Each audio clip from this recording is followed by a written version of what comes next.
And finishing up where I left off. Every year I found myself back in the direction of Francis. I remember the first summer being the best time of my life.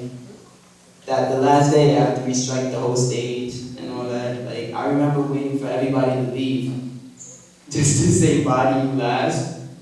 And I wanted to give you a hug just to say like thank you for giving me the best time of my life in that way.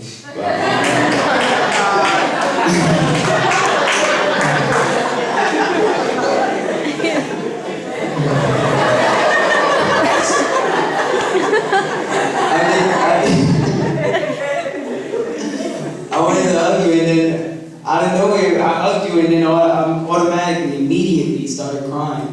And I didn't plan to cry, like, I didn't, like, at that moment, I thought that was the last time I was going to see you. And now 16, like 6 years later, you can't get rid of me.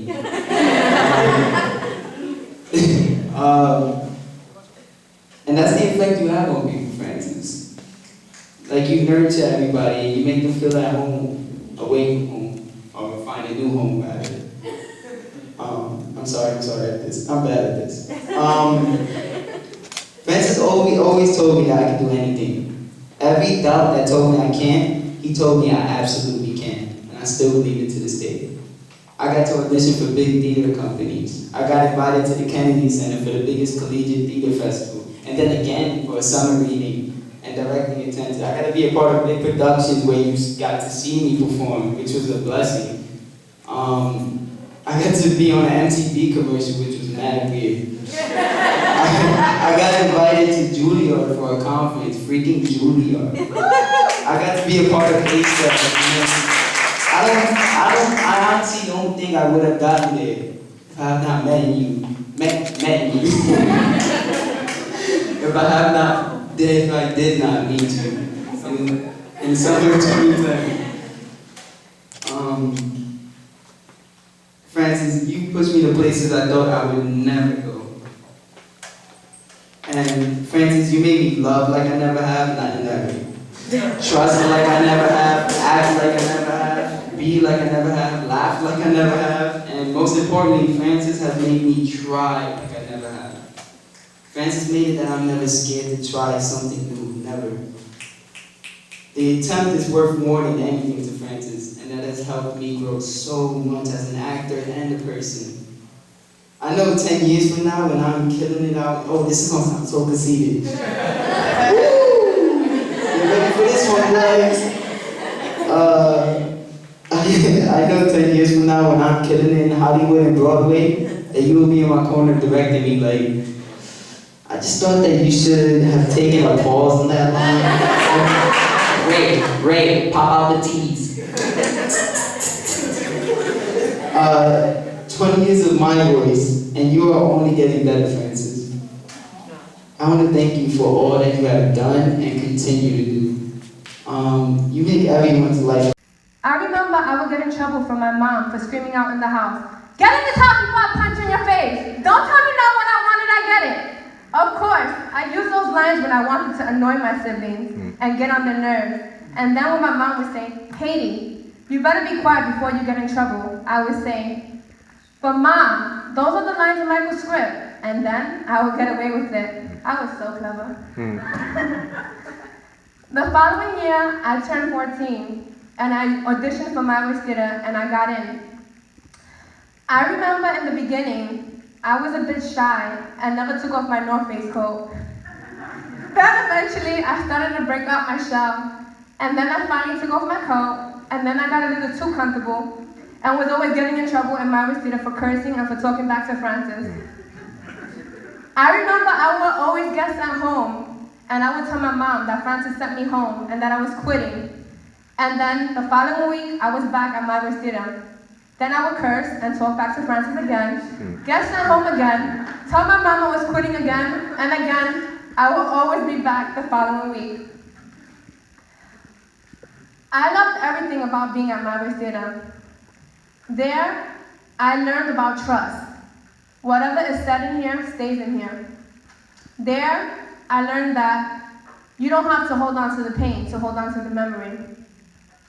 There, I learned that it was okay to be different. There, everyone was accepted. There, I made amazing friends that turned into family. There, I made memories that I would cherish for a lifetime. There, I made a difference in the lives of many.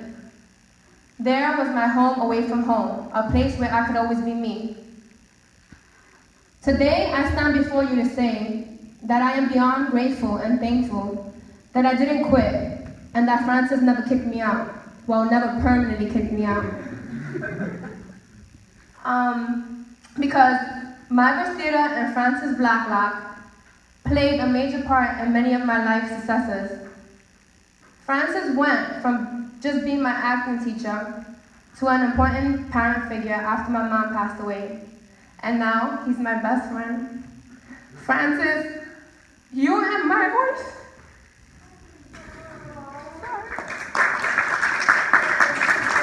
Francis, you and my voice will forever hold a special place in my heart. And because you and my voice have always been there for me, I give you my word. I will always be here for you and my theater. Francis, I just want to say thank you from the bottom of my heart for all you have done and given me. And thank you for always being you. You are amazing. Someone who I will always admire and love. And thank you for following your dreams and having a vision I'm sure surpassed what you could have ever imagined my theater to be. Happy 20th anniversary. I love you. And when you're being kicked and punched, you now have a voice that can be heard. Despite your sobbing and cries to stop before you are killed, you now have a voice that can be heard. Despite your pleas for help to someone who you know can hear you to help, you now have a voice that can be heard. I am here and can now be seen. I raise my head, though I pass broken and bruised. You know I am here, but you no longer wear blinders. If you cannot see me, you'll be forced to deal with me. Acknowledge my existence. Accept me. I am no longer unheard, unseen. I fight for you. I fight for your community. I am your neighbor, mother, father, brother, sister. No longer invincible. I am your hope, your voice, your protector. I am the HIV infected and the people you've marched with striving to end AIDS.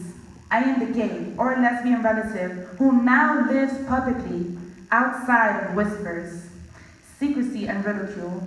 I am the abused child you saw slowly dying who embraced life. I am the raped, the battered. You hear scream, but I now realize I did not suffer this agony alone. I am the homeless, the unloved. We are the same. I am a human being. I am no longer unheard, unseen, and my day has come because my rage was great and greater than the injustice we suffered by your silence, your fists, your words. I am no longer unheard, unseen. You can hear me, see me, feel me. I am no longer unheard, unseen. And I still love you and need you to love me. I am no longer unheard, unseen. Well, you have heard and seen me today. Thank you.